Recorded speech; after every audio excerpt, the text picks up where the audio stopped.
Hola a todos, esta es la clase número 3 de Lenguajes Artísticos 2022.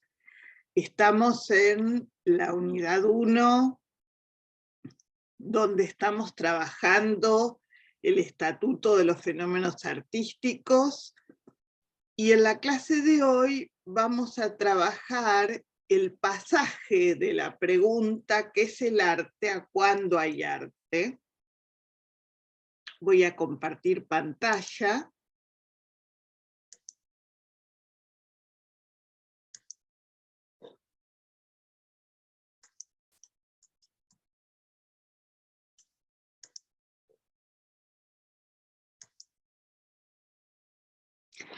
Decíamos entonces que en la clase de hoy vamos a trabajar el pasaje de qué es el arte cuando hay arte, y eso lo vamos a hacer de la mano de un autor que es un filósofo norteamericano, Nelson Goodman, que trabajó mucho sobre arte, que tiene este texto, que es un texto que continuamos como toda esta unidad en un conjunto de textos que ya tienen sus años, que son textos que consideramos clásicos.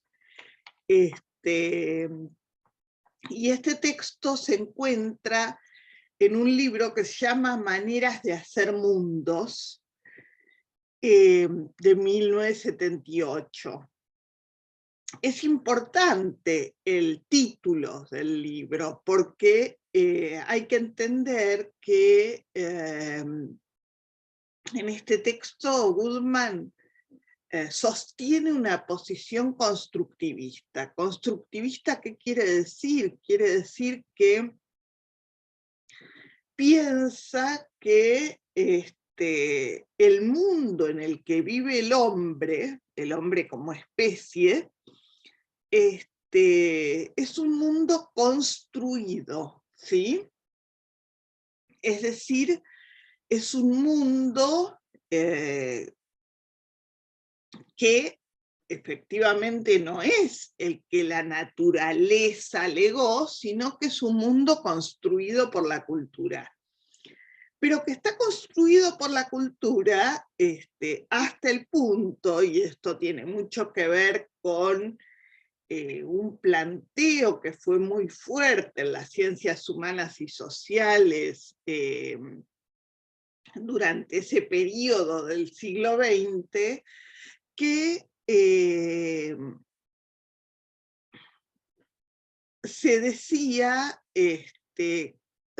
se hablaba del giro lingüístico en las ciencias humanas y sociales. ¿Qué quiere decir esto? Que el mundo en el que el hombre vive no solamente es un mundo construido por la cultura, sino que es un mundo al cual se acceden a lo que está, a lo que existe, a través de la significación, fundamentalmente a través de la lengua, ¿sí? Es decir, el hombre no accede a lo que está sin más, sino que accede mediado por la lengua, por la significación. De modo tal que hay tantos mundos como modos de hacer mundos. De allí que en ese sentido vamos a ver que si bien acá eso no se plantea, pero hay también una posición que podríamos llamar relativista. No es una posición etnocéntrica donde la única manera de hacer mundos es nuestra manera de hacer mundos, ¿sí?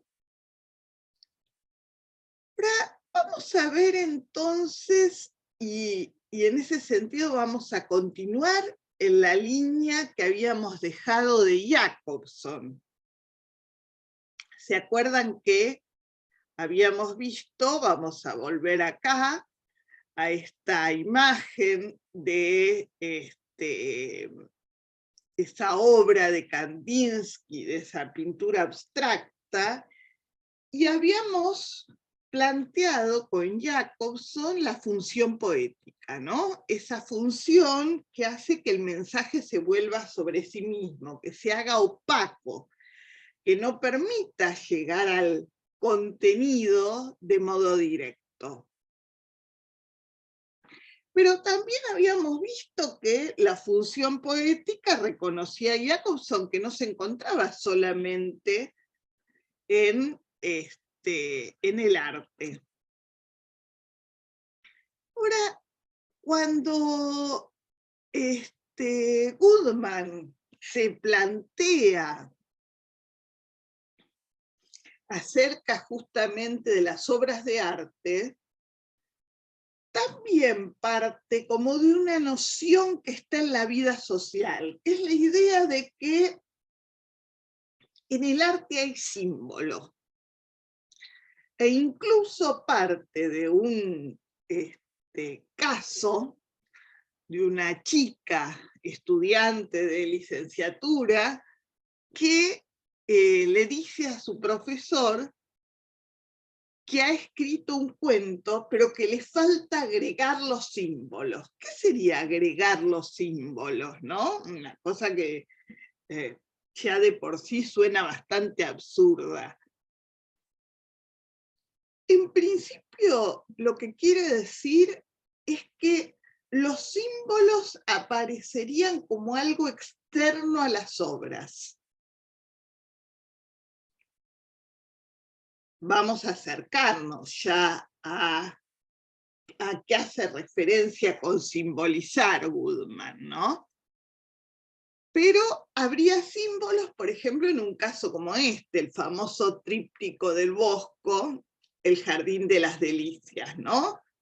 Donde cada una de esas pequeñas imágenes parecen estar representando alguna otra cosa, ¿no? Si ustedes observan, acá muestro con el mouse, por ejemplo, fascinante, estas dos orejas humanas, entre las cuales hay un cuchillo, ¿no? O esta especie como de termómetro, o esta suerte de sillón altísimo, donde hay un personaje fantástico, ¿no? Acá entonces habría simbolización, en tanto los símbolos siempre son algo externo a las obras. Si ustedes recuerdan, en la clase anterior hablábamos de lo intrínseco y lo extrínseco, ¿sí? Y planteábamos de que en el caso de Jacobson, el análisis es intrínseco. ¿Por qué? Porque él parte de describir los mensajes verbales para poder dar cuenta en ellos de las funciones del lenguaje y de última de la función poética.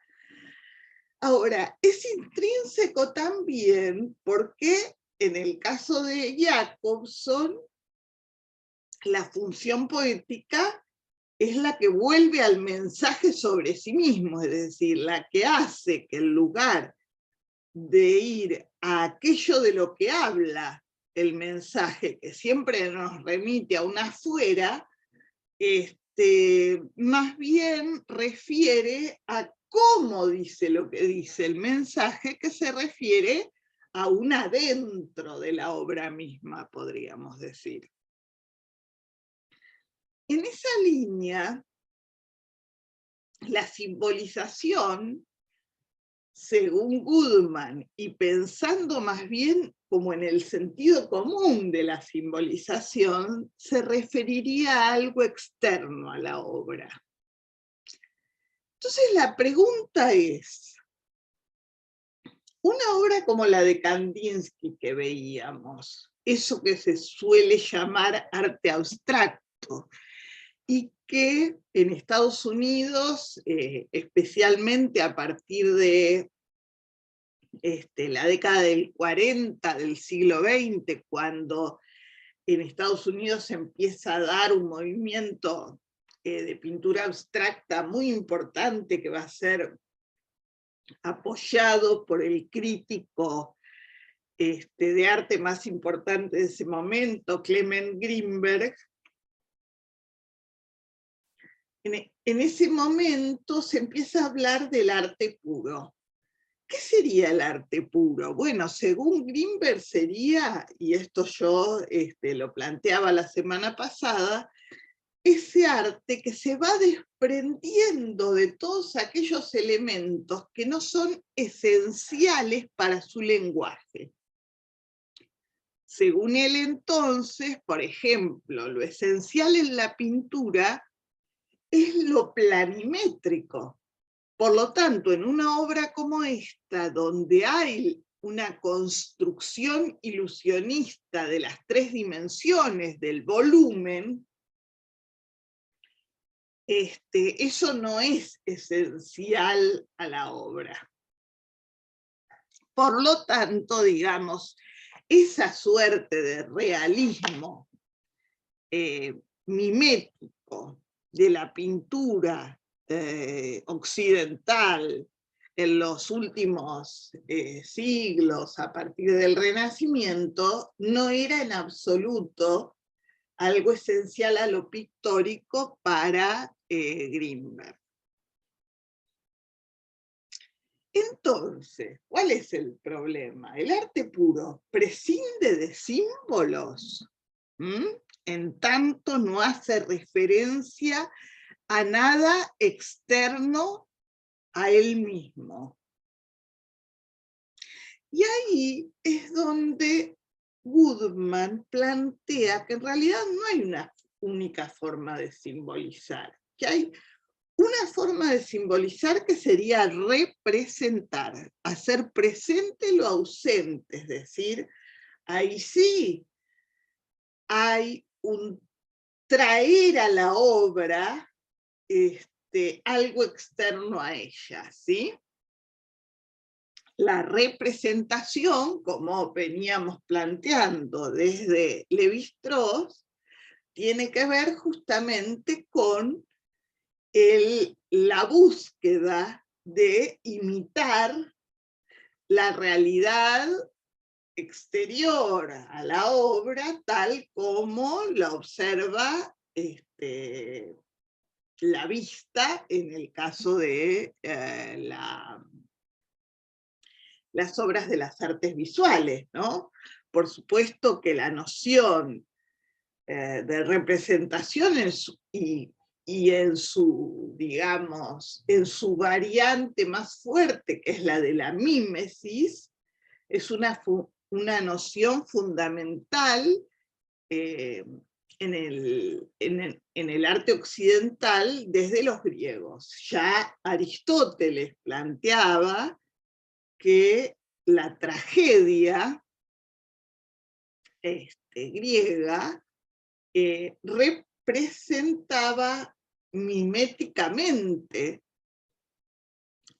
las acciones nobles de los hombres, y que la comedia griega representaba miméticamente las acciones bajas o comunes de los hombres. Entonces, la noción de representación y la noción de mímesis eran allí centrales, entre otras cosas porque en el caso de Aristóteles era ese funcionamiento mimético el que permitía producir la catarsis, que era el objetivo central de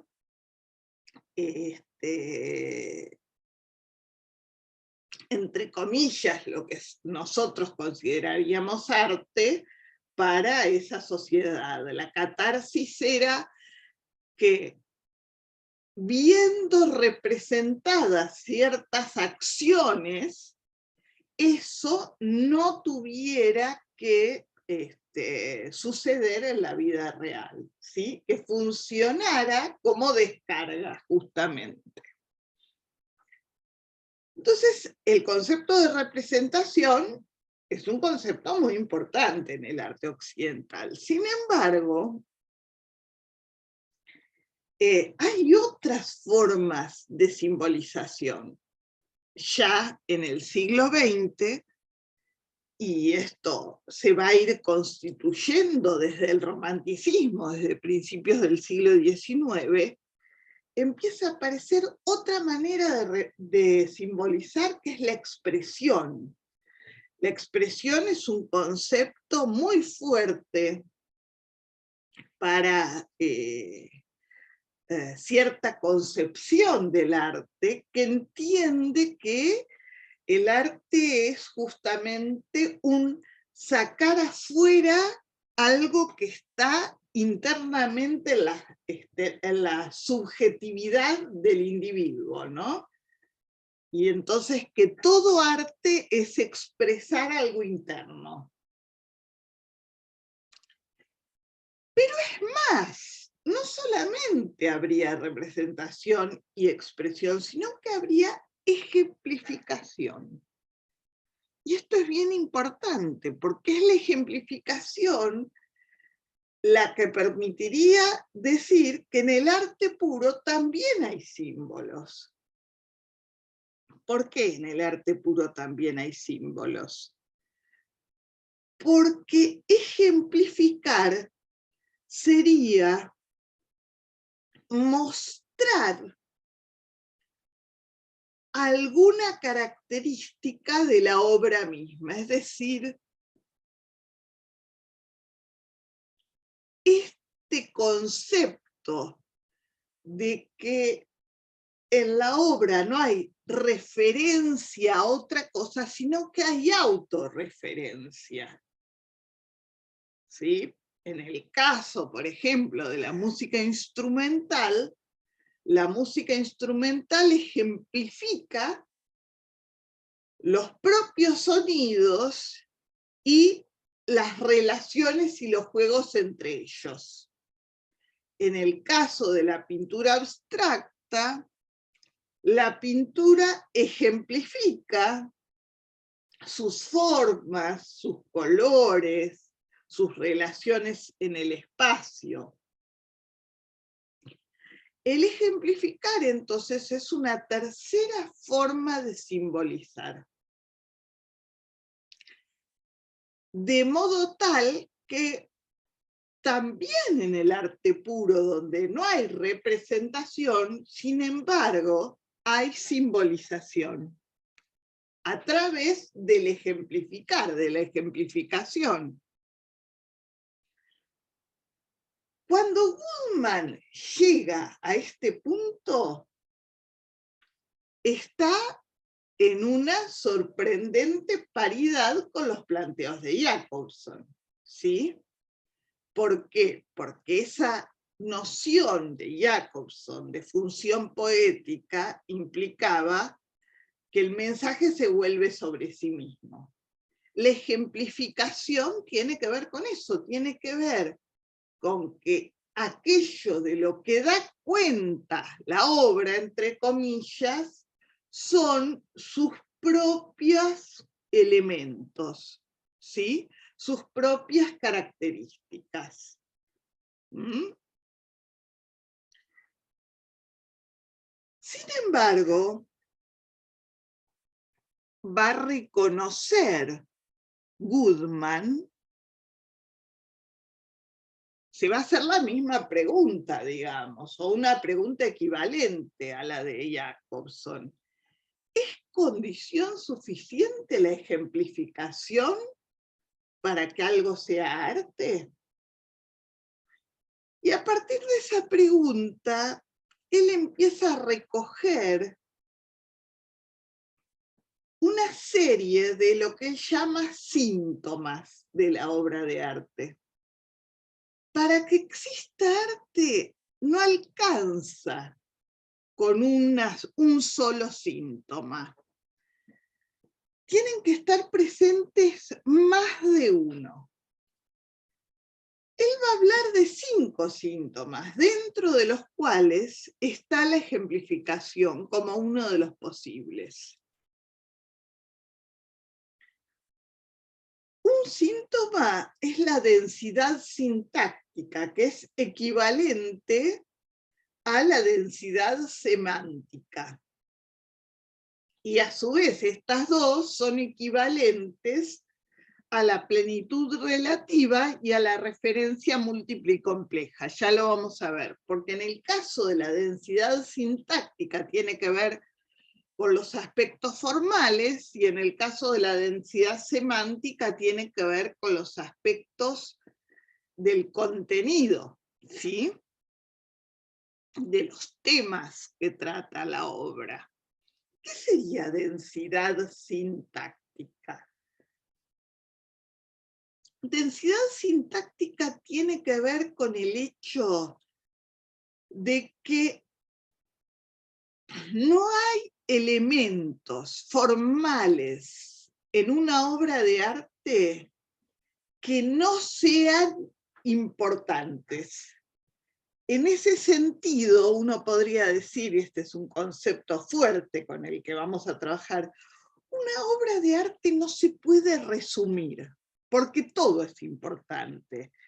Si volvemos a esta obra, es menos importante, podríamos decir, esta especie de forma repetida como olas, que tiene menor presencia visual, por ejemplo, que estas formas que están acá en el centro de la imagen. No, si eso desaparece, la obra cambia en su totalidad, porque cambian las relaciones entre los elementos. Entonces, hay densidad sintáctica. En un poema como el que veíamos, El despertar de Borges, para la clase de Jacobson, cada una de las palabras que está presente en ese poema es importante.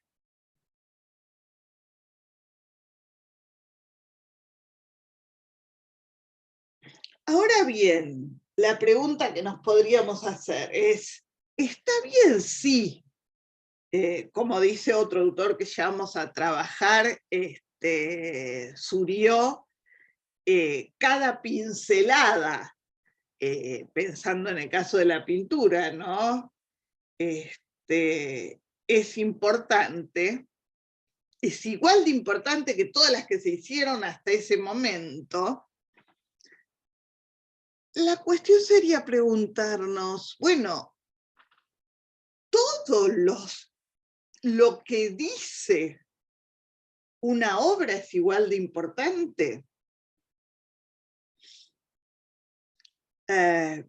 Sobre esto hay mucho desarrollado, de hecho hay toda una especialidad vinculada con la literatura, que es la narratología, que plantea que en realidad en las narraciones, en los relatos hay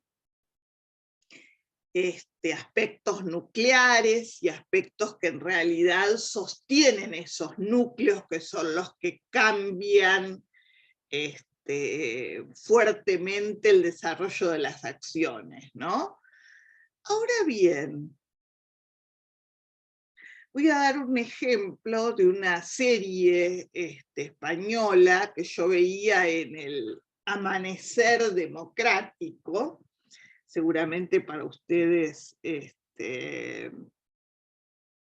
bueno, es muy lejano, que era una serie que trataba, una serie televisiva, que trataba de, mucho antes de que existieran las plataformas y eso, que trataba de una familia madrileña venida a menos, ¿no? Una familia que mantenía su gran piso en la Gran Vía de Madrid, pero que cuando uno entraba, el edificio y el departamento mismo estaban sin mantenimiento, ¿no? Y había algo que a mí en aquel momento adolescente me resultaba muy curioso en la narración, que tenía que ver con el hecho de que la protagonista, que era una joven parte de esa familia, cada vez que subía al piso, así lo llaman ellos, de la Gran Vía de Madrid, se mostraba su trayecto por la escalera para llegar, no había ascensor, y se mostraba una acción que ella hacía sobre uno de los rellanos de la escalera, sobre una de las paredes, había algo grabado en la pared, como si alguien hubiera agarrado un elemento punzante y hubiera grabado una forma sobre la pared, ¿no? Y ella lo que hacía era, con su dedo, recorrer esa forma varias veces. Y solo una vez que hacía eso, seguía adelante. Hoy podríamos claramente definir eso como un TOC, ¿no? Como un síntoma obsesivo-compulsivo, ¿no? Y la pregunta que yo me hacía era, ¿por qué no hay elisión del momento en el que ella sube a su departamento? Justamente una de las cosas que todos sabemos por vivir en una sociedad donde el relato es muy importante, es que en los relatos no se muestra todo, hay partes que se cortan y eso permite entender la totalidad, ¿no? Por ejemplo, se suele mostrar cuando esta protagonista está afuera, está en la ciudad, y luego directamente cuando está dentro de su casa. Sin embargo, acá se repetía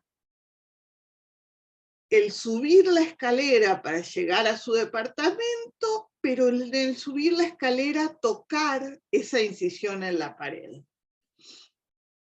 De modo tal que uno podría decir, ¿en qué sentido hay de una densidad semántica aquí? En que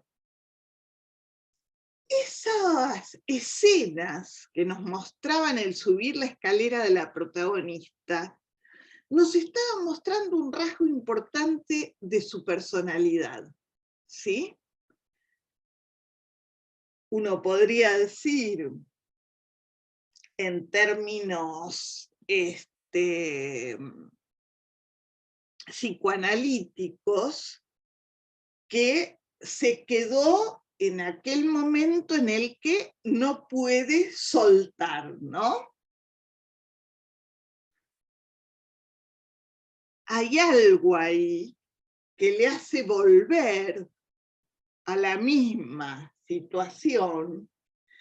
Y uno podría pensar, digamos, en términos más generales en relación con lo que contaba esta serie, que había algo que la ataba a ese pasado en mejores condiciones, a ese pasado aristocrático, si se quiere, de la familia.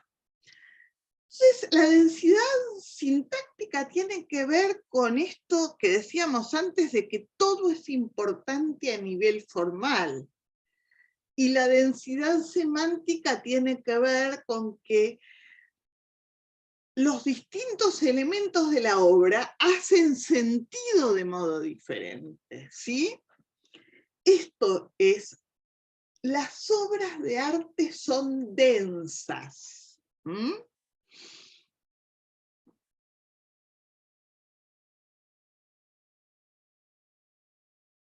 Ahora también, dice Goodman, en las obras de arte hay una plenitud relativa. ¿Qué quiere decir eso?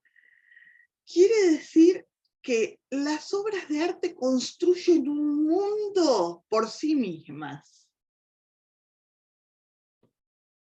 Digamos, son autosuficientes, de modo relativo, pero en principio, digamos, cuando se toma contacto con la obra no está llamando a nada externo a ella, ¿sí? No podría pensar en el caso de una pintura o una escultura, la obra termina en su borde, en sus límites, ¿no? En el caso de un tema musical, no hay nada que sea, no hay ninguna nota más para agregar, ningún acorde más que no sea lo que está presente. Lo mismo sucede en el caso de un poema, por ejemplo, ¿no? O de un cuento, o de una novela, podríamos decir.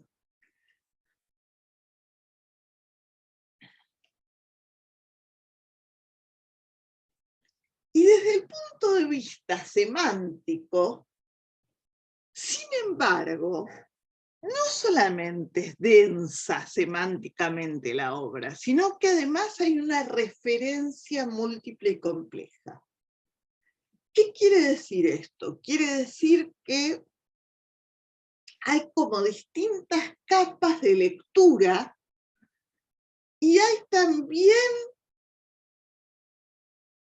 como distintas posibilidades de interpretación, ¿sí?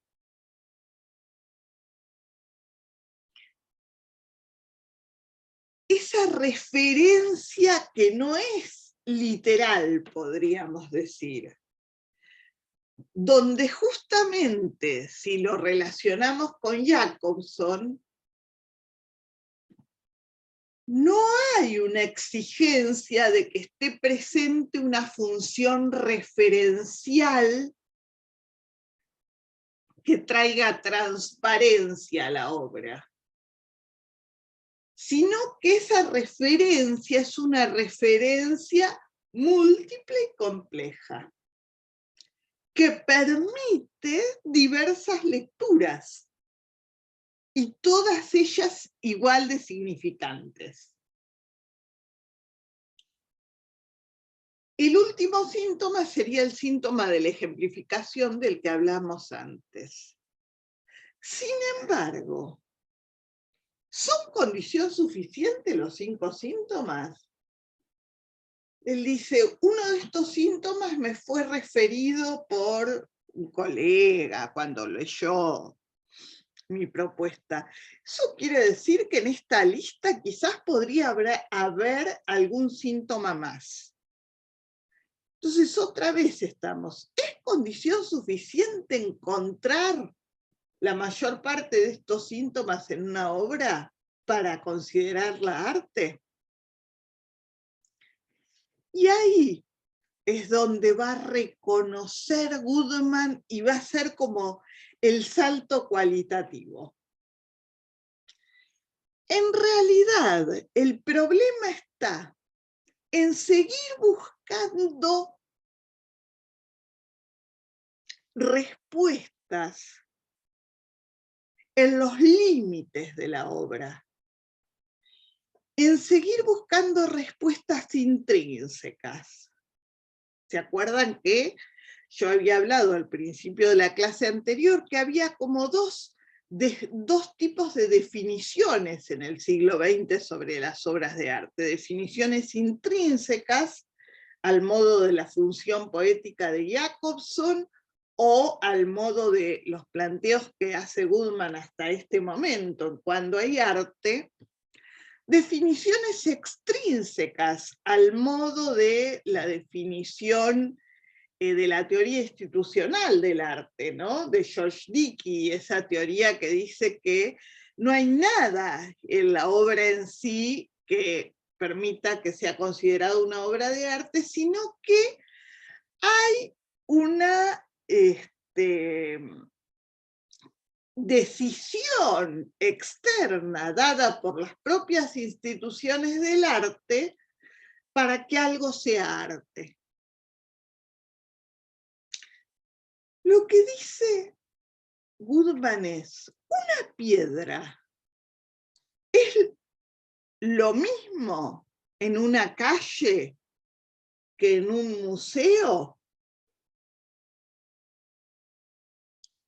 ¿Simboliza igual? No. Entonces, el problema ya no es la respuesta a qué es el arte, sino es la pregunta, ¿qué es el arte? ¿Por qué? Porque la pregunta, ¿qué es el arte?, exige una respuesta esencialista, una respuesta única y de una vez y para siempre. Y no hay nada de esencial en la especie humana en lo artístico. Es decir, no todas las culturas humanas tuvieron algo como eso que nosotros llamamos arte. Sí, es esencial a la especie humana lo estético, que tiene que ver con la función poética, ¿sí? Lo estético que tiene que ver con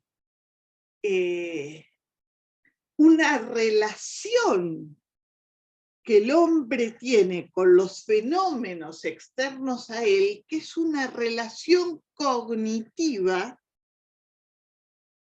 de gusto o disgusto. ¿Sí? Esa relación de placer o displacer concomitante al contacto con algún estímulo es una reacción antropológica, es decir, está presente en la especie más allá de las culturas. Ahora, la existencia de lo artístico, de eso que nosotros llamamos arte, no. Esto lo vamos a ver bien en la unidad 3. Es decir, que quizás, dice Goodman, el problema no es la respuesta, sino es la pregunta, que es el arte. Y hay que cambiarla por otra pregunta, que es ¿cuándo hay arte? ¿Cuándo hay arte que permite? Permite ya no una posición, ni intrínseca ni extrínseca, sino una posición relacional. Hay determinados fenómenos que para ciertas sociedades son arte en algún momento y en otro momento no lo son. Y también lo contrario. Es decir, que el estatuto de lo artístico no es fijo y no es algo que salga de los fenómenos en sí, sino que es relacional, es histórico, es social y por lo tanto es inestable. Vamos a ver hasta qué punto es inestable ahora. si volvemos a esta estatua Menhir de hace 4.500 años que habíamos visto en el primer teórico, cuando trabajábamos el arte en las sociedades frías y calientes, según Lévi-Strauss, cuando vemos esto hoy, donde esta estatua Menhir ya no cumple la función social para la que fue realizada por la comunidad que la produjo. Esta estatua Menhir se convierte para nosotros en una escultura. Y el tipo de contacto que tenemos con ella es un contacto estético, ¿sí? Es un contacto que valora ese modo de tratamiento de la forma, ¿sí? Donde se pone por delante la función poética, podríamos decir. O la ejemplificación en términos de Goodman. Ahora bien, en la vida histórica entonces de esta estatua Menhir, lo que no fue concebido como arte para otra sociedad puede ser arte, ¿sí? Para la nuestra puede ser concebido como arte. Es decir, que definitivamente no puede ser esencialista la respuesta que es el arte, porque esto en un momento no fue arte y ahora lo es. Algo muy semejante sucede con esto. Famoso ready-made de Duchamp sobre lo que volveremos. 1914. Bastante más de 100 años tiene este ready-made. Este ready-made es un objeto de uso en la vida cotidiana cuando se utilizaban botellas de vidrio. Hoy debiéramos volver a utilizarlas porque es más ecológico que el plástico que usamos tanto. Cuando se utilizaban botellas de vidrio, venía el lechero a llenarlas, cada vez que se utilizaban había que lavarlas y luego había que secarlas. Y para secarlas, la mejor manera era ponerlas boca abajo. Para eso se inventó este objeto, un objeto hecho con metal, que hacía la cinguería, digamos. Y bien, ¿qué sucede con un objeto como este? Sucede que viene Duchamp y lo quita de su contexto de pertenencia, qué sé yo, el del trastero, de la cocina, de una casa, y lo ubica en un espacio otro. Entonces allí, el portabotellas,